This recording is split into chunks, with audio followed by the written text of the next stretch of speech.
Amém, querido? Amém, então. Querido, como eu estava dizendo, é muito bom poder estar aqui, sabe, e liberar uma palavra para você. Quero já agradecer ali o queridão que está aqui comigo, que eu tenho certeza que nesses próximos minutos, Deus vai falar com você. Ai, 2 crentes, pai, obrigado. Eu tenho certeza que nesses próximos minutos, Deus vai falar com você. Aleluia, isso, reaja à palavra. Sabe por quê, querido? Quando você reage, você denuncia a sua ativação. Aquilo que você reage é aquilo que está sendo ativado sobre você. Já viu quando um atleta, ele ganha, ou quando ele está no treino, e ele vai reagindo aos estímulos daquele treino, ele já está preparado para aquele grande dia, o dia da vitória.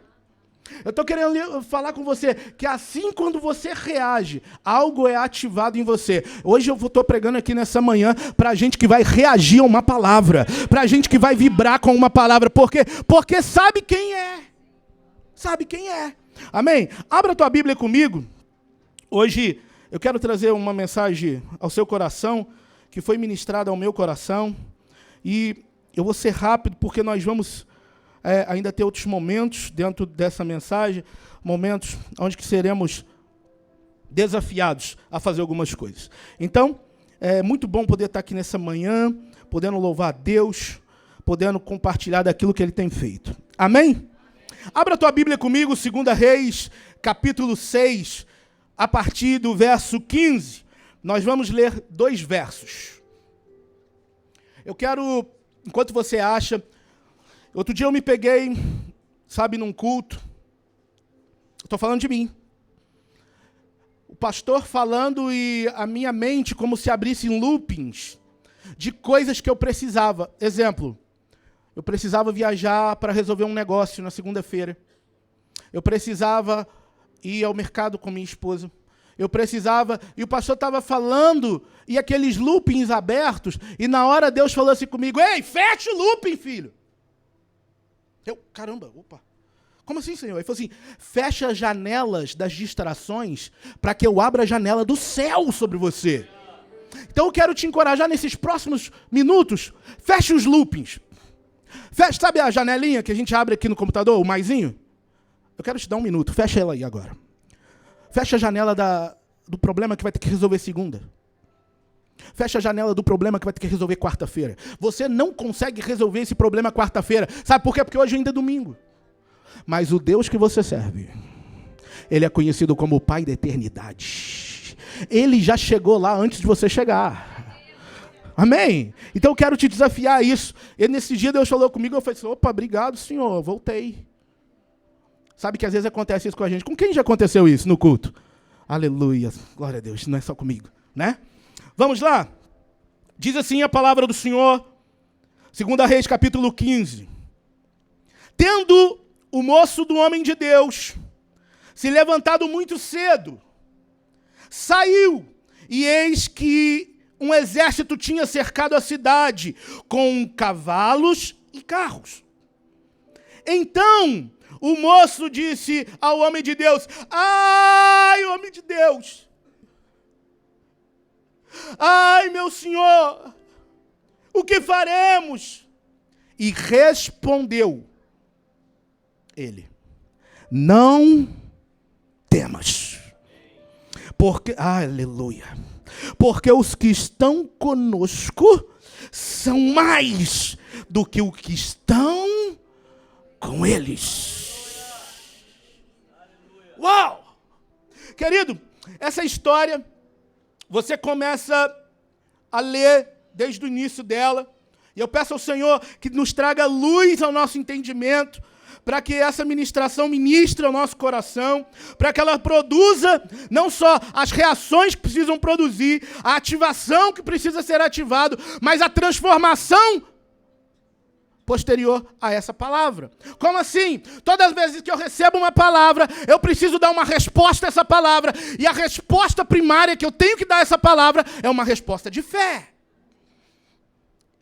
Qual resposta? Eu creio. Qual resposta? Assim seja. Aleluia.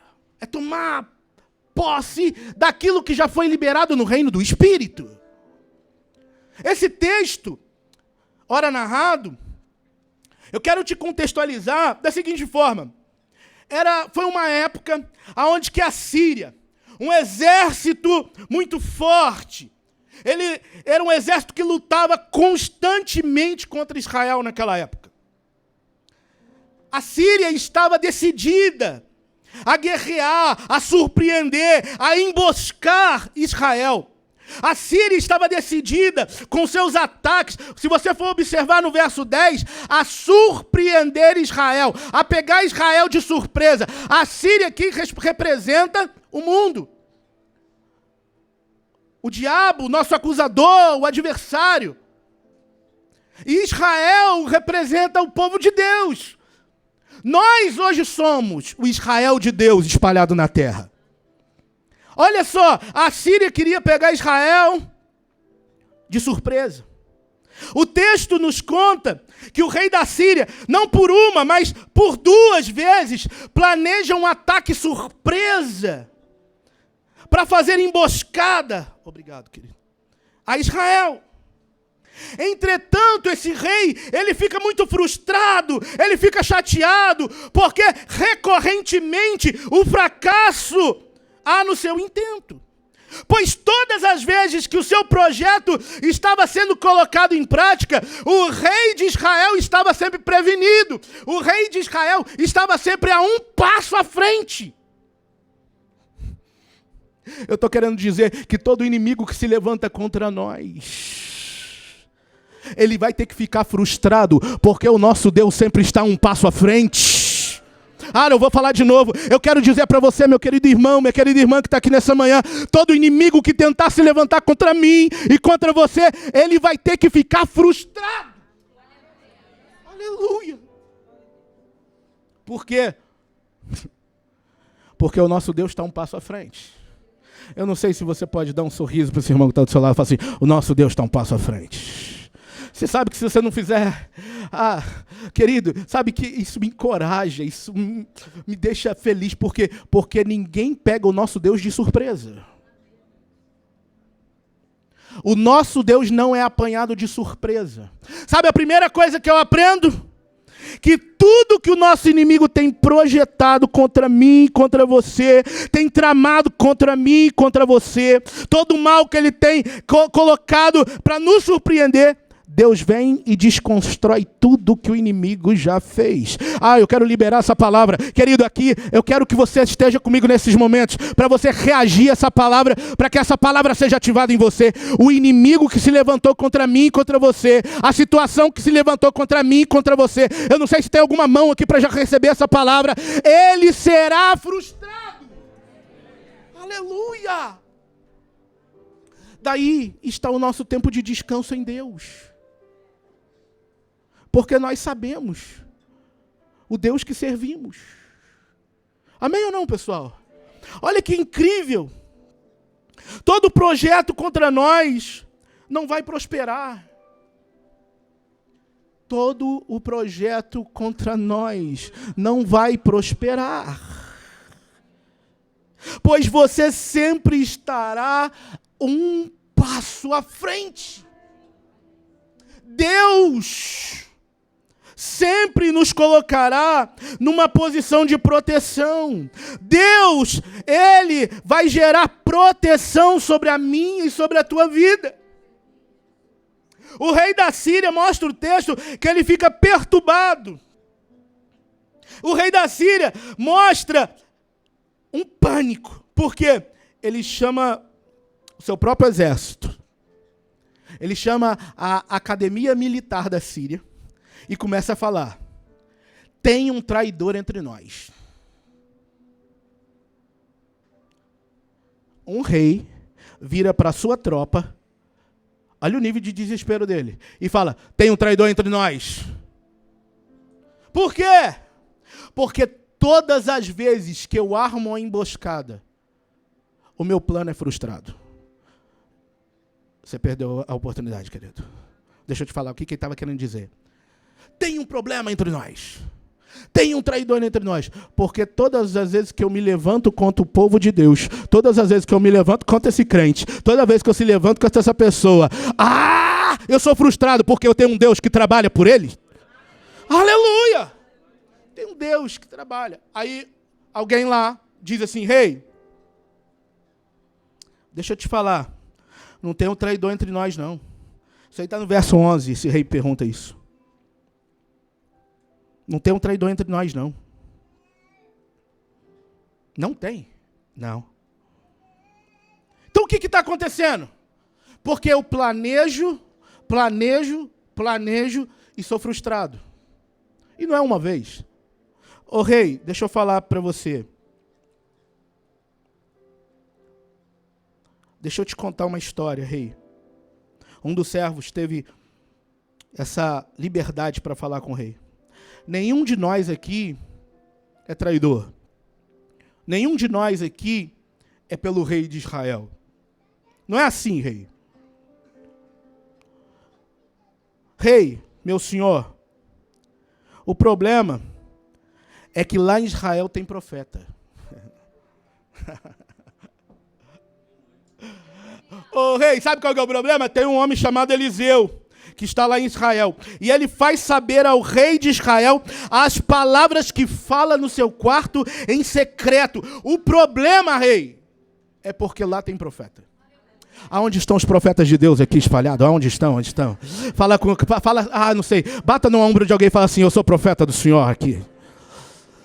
Eu vou ser problema para o meu inimigo. Eu vou ser problema para o meu inimigo. Eu vou ser problema para o meu inimigo. Aí sabe o que o rei ele faz?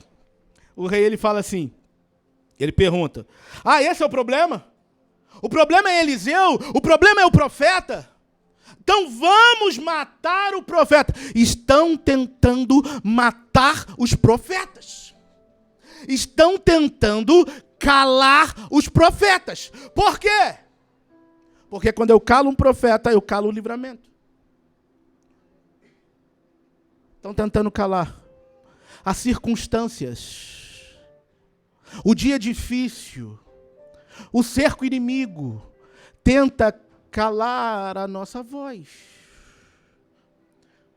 Esse soldado desse exército disse ao rei, ô rei, vamos fazer o seguinte, o problema lá é o profeta. Aí o rei, então vamos acabar com o problema. O problema então é vamos matar o profeta. Aonde está esse profeta? O rei perguntou. Vamos matá-lo. Vamos acabar com esse problema. Vamos terminar com a frustração. Vamos derrotar agora Israel de uma vez por todas. Vamos derrotar. E aí o rei faz a seguinte pergunta. Aonde está o profeta?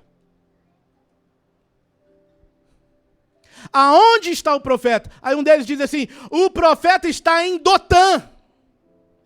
Diga comigo assim, Dotã. Diga mais forte assim, Dotã. Dotã era o lugar que estava o profeta. Que lugar era este? Dotã se localizava a 32 quilômetros ao norte de Siquém. Dotã tinha uma característica muito específica, que a Dotã era um lugar de cordilheiras e de vales. Vou dizer de novo, para você pegar. Dotã era um lugar de cordilheiras, lugares altos, mas também era um lugar de vales, lugares baixos. Já parou para pensar? Dotã era um lugar de altos e baixos. Quantos de nós já tivemos em lugares de altos e baixos? Às vezes a gente fala no ano, mas se for parar para pensar num semestre, talvez no mês, e alguns no dia. Quem é psicólogo sabe disso. Às vezes está muito bem pela manhã e já à tarde está mal. Talvez é a Dotã da vida dessa pessoa. Um lugar de altos e baixos. O profeta estava localizado nesse lugar. É tão interessante que neste lugar, onde que Dotã está localizado, era entre as colinas de Samaria, entre as cordilheiras do Carmelo. Dotã, ele foi primariamente falado na Bíblia. Lá em Gênesis, seu capítulo 37, verso 17, depois você pode ler em casa.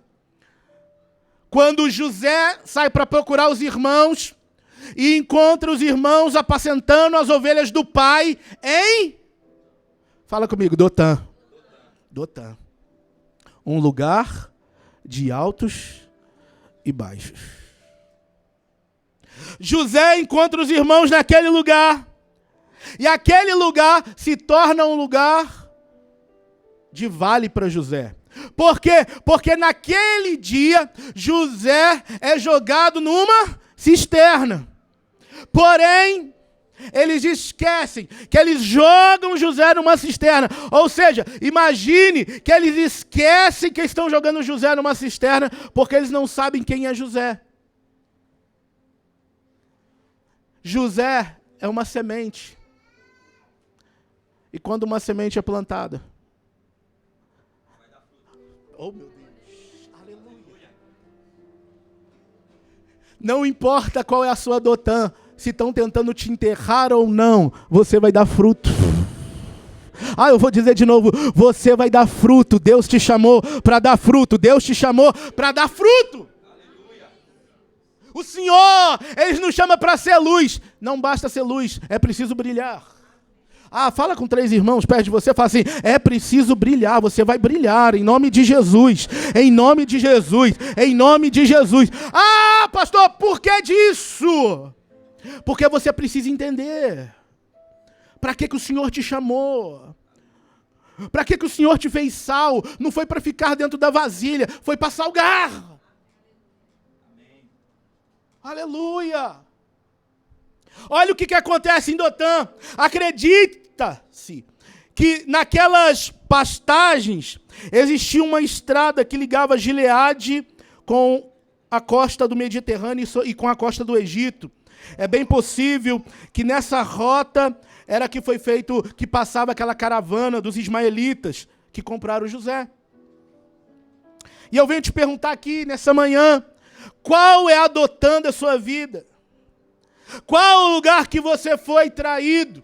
Qual o lugar que você foi humilhado? Qual o lugar que o sonho foi vendido? Qual o lugar que você está se vendo cercado? Calma que eu vou chegar nessa parte do cerco. Porque o profeta estava onde?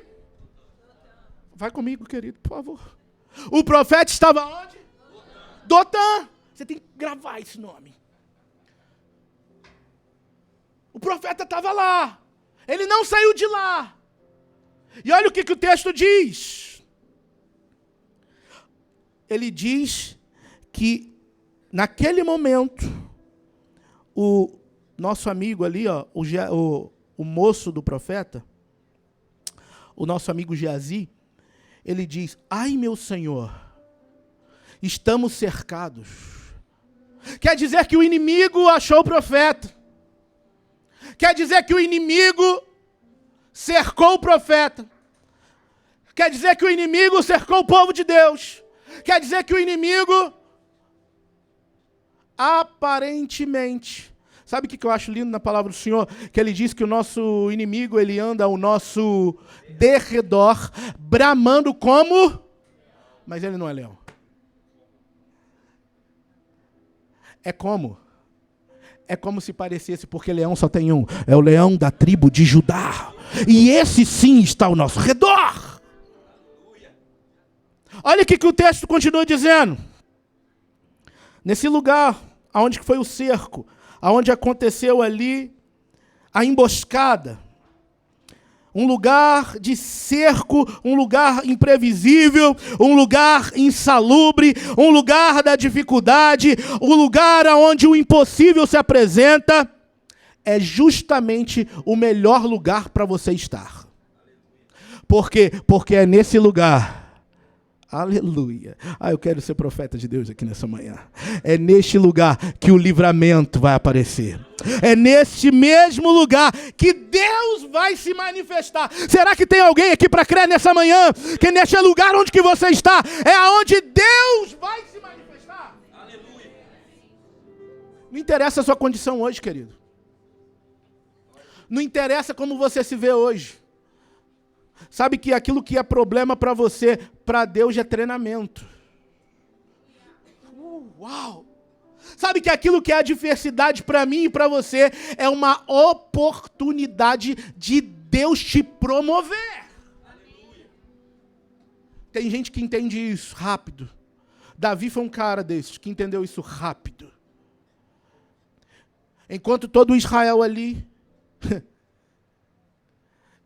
via Golias como uma ameaça de eminente morte, Davi via como uma promoção ao reino.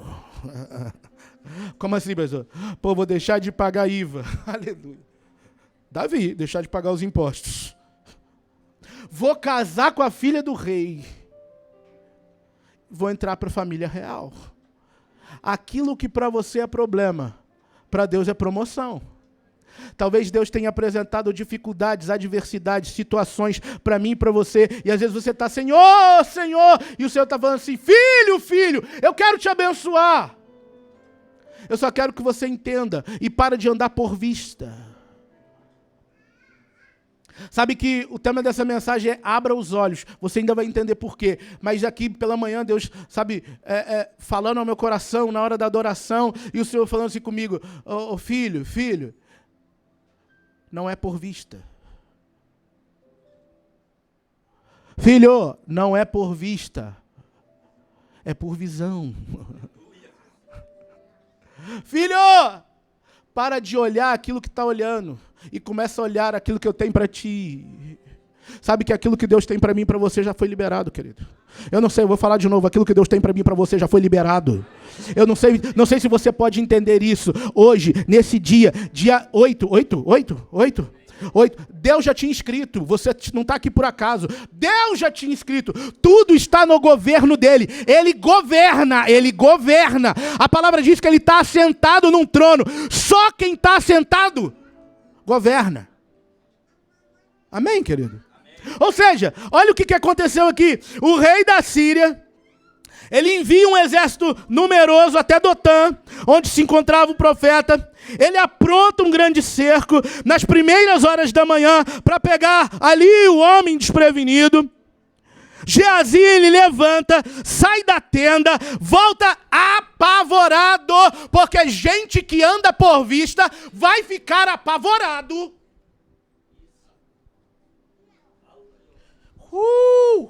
Aleluia!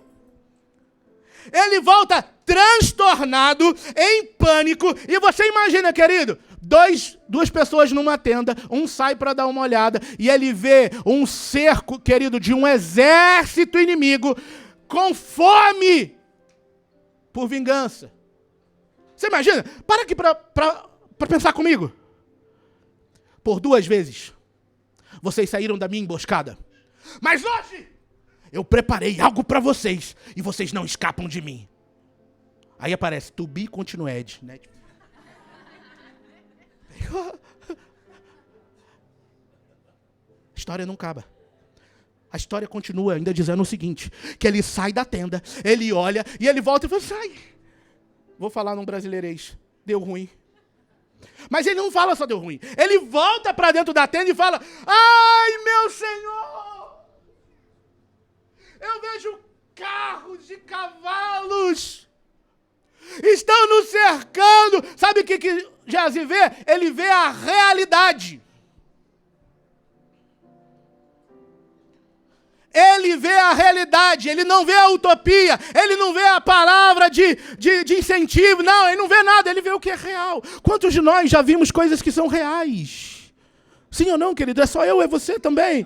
A realidade nos nossos olhos. Mas olha o desafio do Senhor para nós, e é algo que eu aprendo com Elias, com Eliseu. Ambos profetas, datas diferentes. Olha o que é a primeira atitude que eu aprendo com Eliseu. E eu vou ser muito rápido aqui para você tomar posse dessa palavra. A primeira atitude que eu aprendo com Eliseu é que ele acalma um moço. Você vai precisar acalmar a gente. Ah, não. Olha para esse irmão e fala assim, fica tranquilo. Não. Olha para a cara dele e fala assim, fica em paz. Porque você vai precisar acalmar gente. Por quê? Porque esse mundo tenebroso, esse mundo cheio de turbilhões, gente que fica se alimentando das coisas que vem no noticiário, estão desesperadas. É verdade ou não? Você já deve conhecer alguma pessoa que fica na frente da televisão o dia todo, aí fica lá, morte, morte, morte, morte, morte, morte, morte. Quando você vai falar com ela, você já fala assim, paz, querido, ele, ai meu Deus. Porque aqui ele já está assustado, querido.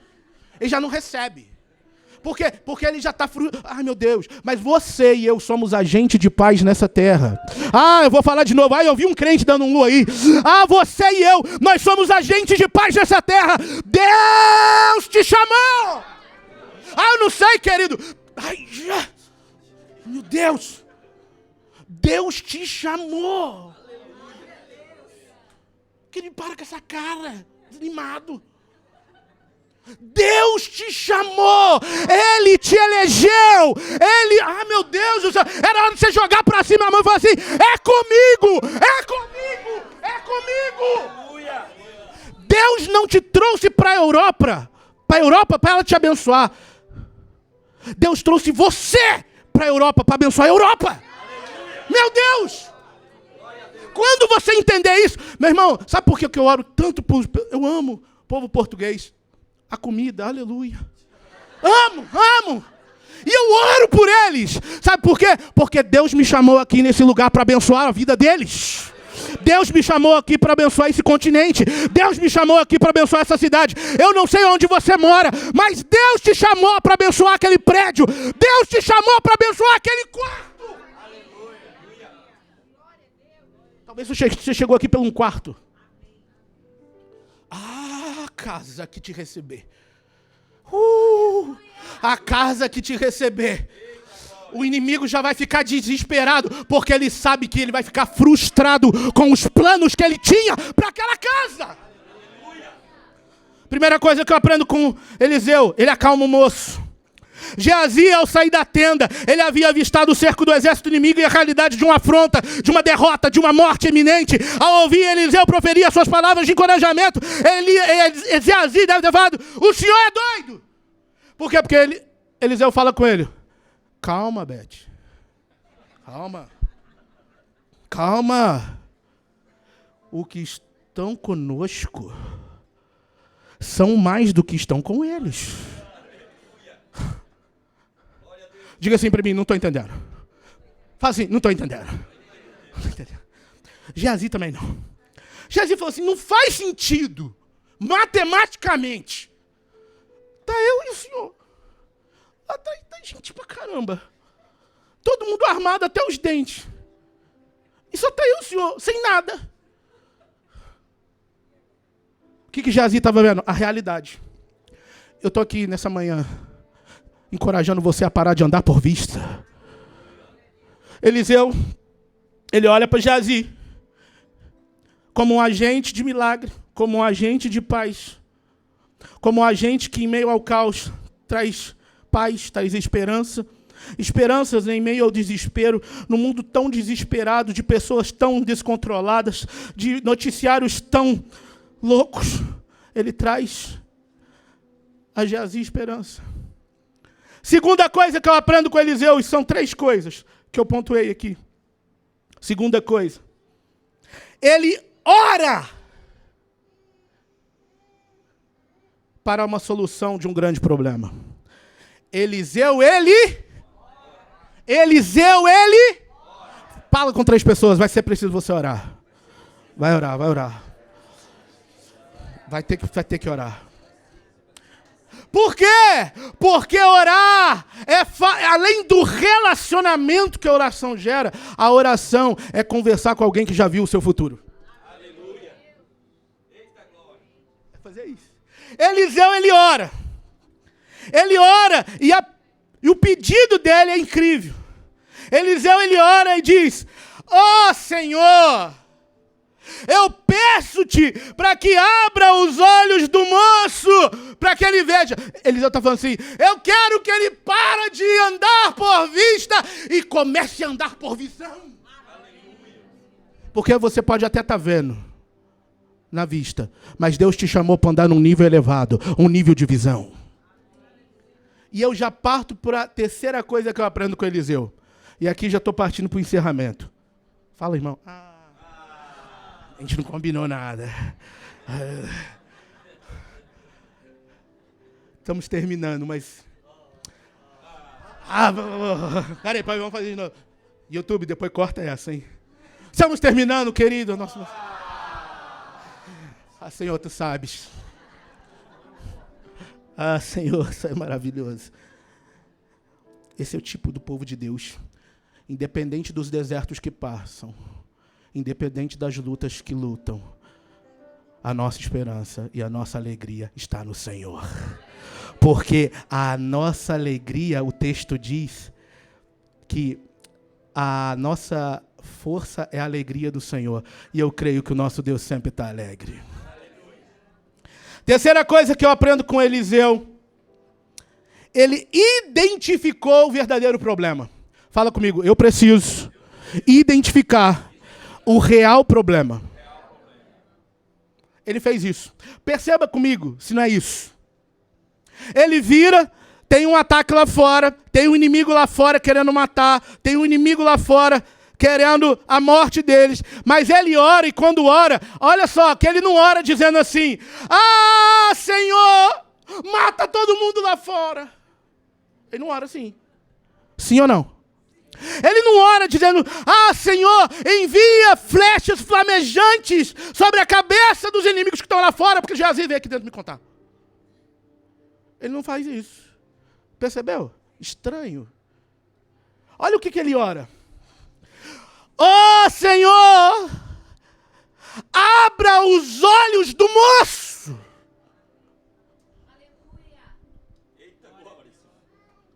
O maior... querido, eu vou falar de novo. A oração dele não foi: Senhor, mata meu inimigo. Senhor, olha eles lá fora querendo me pegar, Senhor. Não. A oração dele: Senhor, abre os olhos desse moço que está aqui comigo. Olha o que ele está querendo dizer, querido. Senhor, o meu maior problema não está lá fora. O meu maior problema está aqui dentro. O meu maior problema não é lá fora com o inimigo que quer me matar, porque isso a gente já sabe. O meu maior problema é estar aliançado com quem não tem visão. Esse que é meu problema, Senhor. Por isso que abra os olhos do moço. Sabe por quê? Ele está falando assim: Senhor, pior do que o cerco inimigo sanguinário é ter um parceiro sem visão. Senhor, a minha oração não é para que o Senhor destrua o inimigo, mas é para que restaure a visão dos aliados. Porque, Senhor, eu preciso caminhar com quem tem visão. Aleluia. Porque se eu caminhar só com alguém que tem vista, ele me traz para a realidade. Mas se eu caminhar com alguém que tem visão, ele me leva para o propósito inicial de Deus na minha vida. Será que tem alguém aqui pronto para gerar visão na vida do outro? Então se expresse, querido. Se expresse por um minuto. Erga tua mão o mais alto que você puder e fala assim: Senhor, eu terei visão.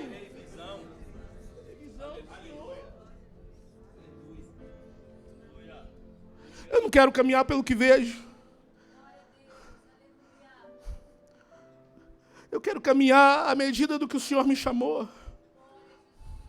Mesmo sabendo, Senhor, que eu vou passar por lutas, dificuldades, aflições, eu sei. Mas eu vou caminhar firmado naquilo que o Senhor disse ao meu respeito. Querido, eu estou aqui nessa manhã para encorajar você, compartilhar dessa palavra que o Senhor ministrou ao meu coração, para dizer para você algo: aquilo que Deus prometeu, Ele não vai deixar de cumprir, porque fiel é quem promete. Aquilo que Deus falou, Ele não vai desfalar.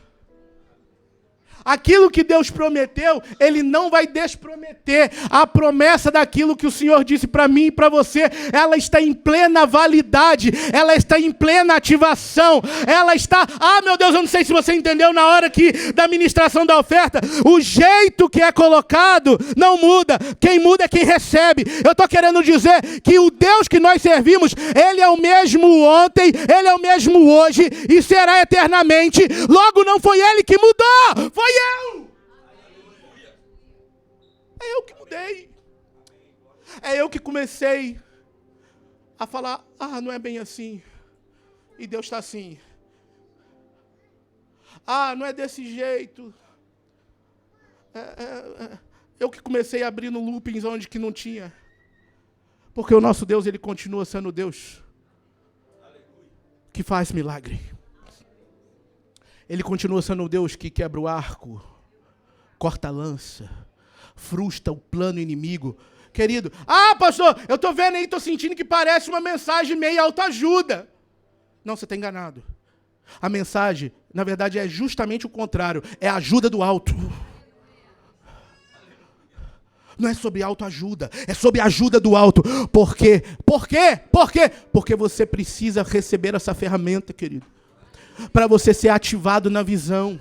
Porque que quando você está com visão, o problema não te ofusca. Se eu te perguntar aqui, perguntar para qualquer um, e perguntar assim, querido, daqueles 12 espias que foram espiar a terra, me conta o nome de 2. Aí você sabe. Josué e? Agora me fala o nome dos outros 10. A Bíblia conta. Está lá escrito. Alguém sabe o nome de um dos 10? E não adianta botar no Google agora. Sabe por que a gente não sabe? Porque gente que é movido por vista vai ser esquecido. Agora, gente que é movido por visão vai ser lembrado. É para isso que Deus nos chamou. Quando sei da visão que Deus já ativou em mim, eu começo a viver coerente a essa visão que digo saber. Diga assim comigo, eu preciso andar por visão.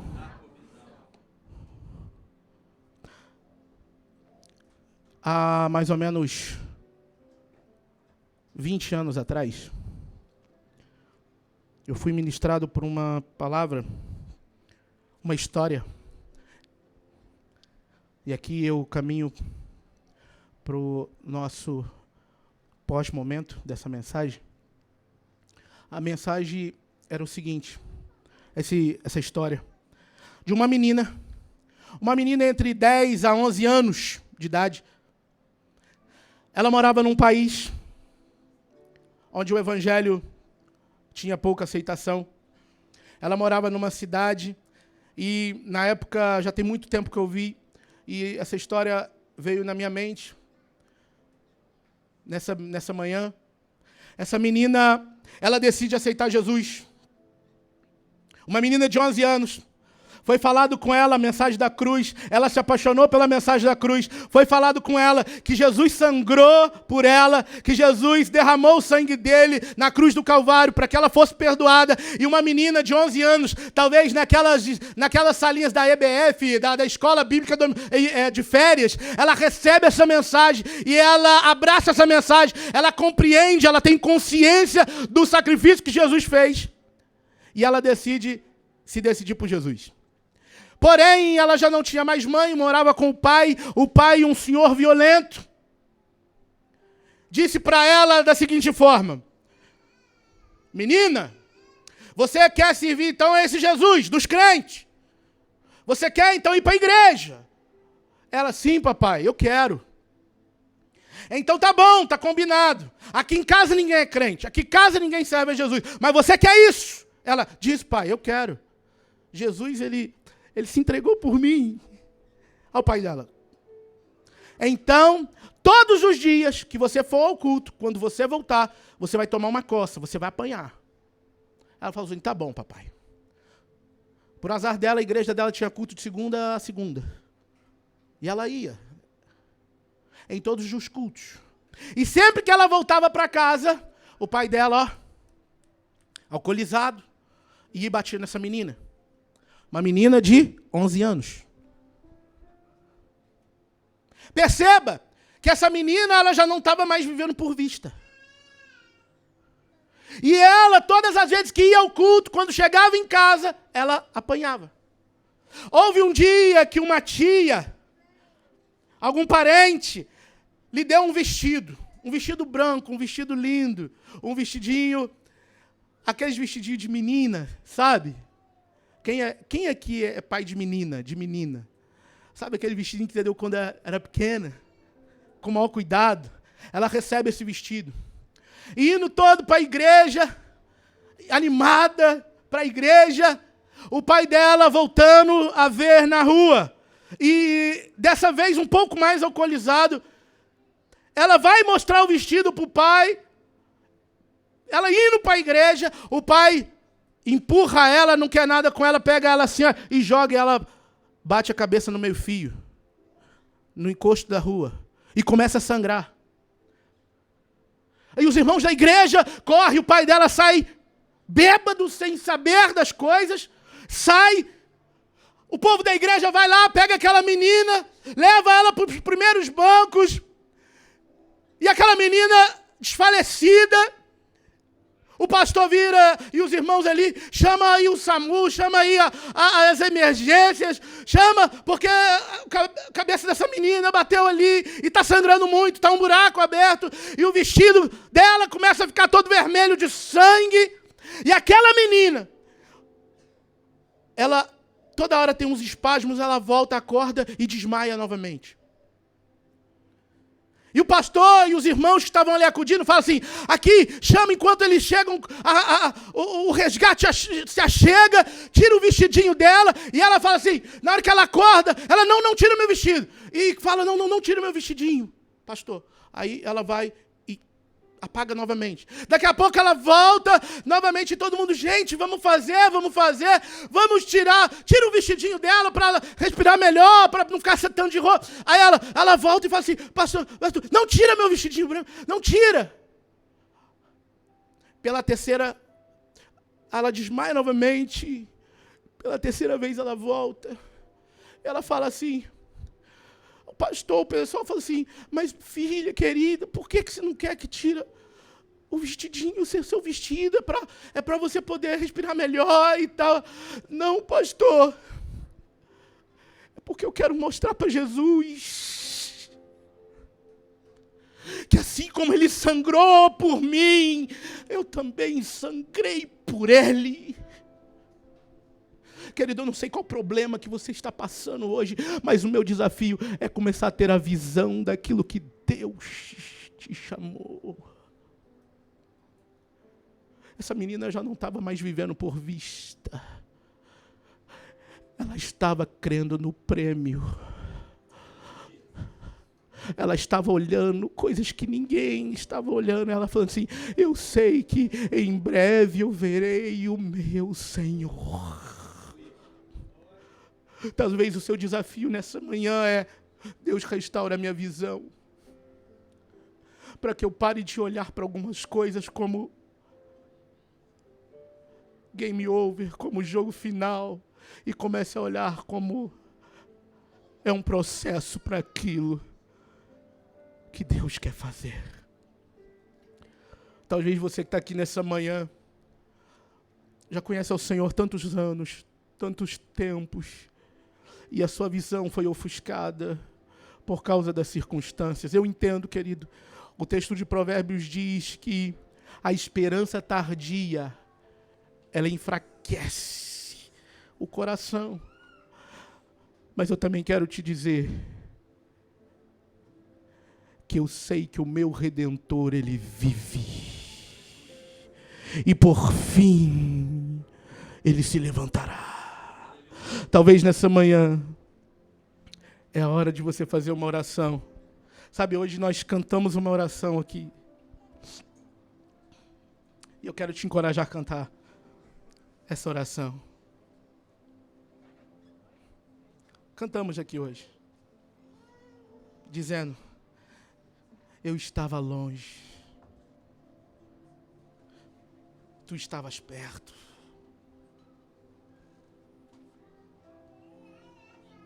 Eu te desprezei, mas em troca, eu recebi afeto. Eu me senti sozinho. Será que você pode declarar isso? Fecha teus olhos.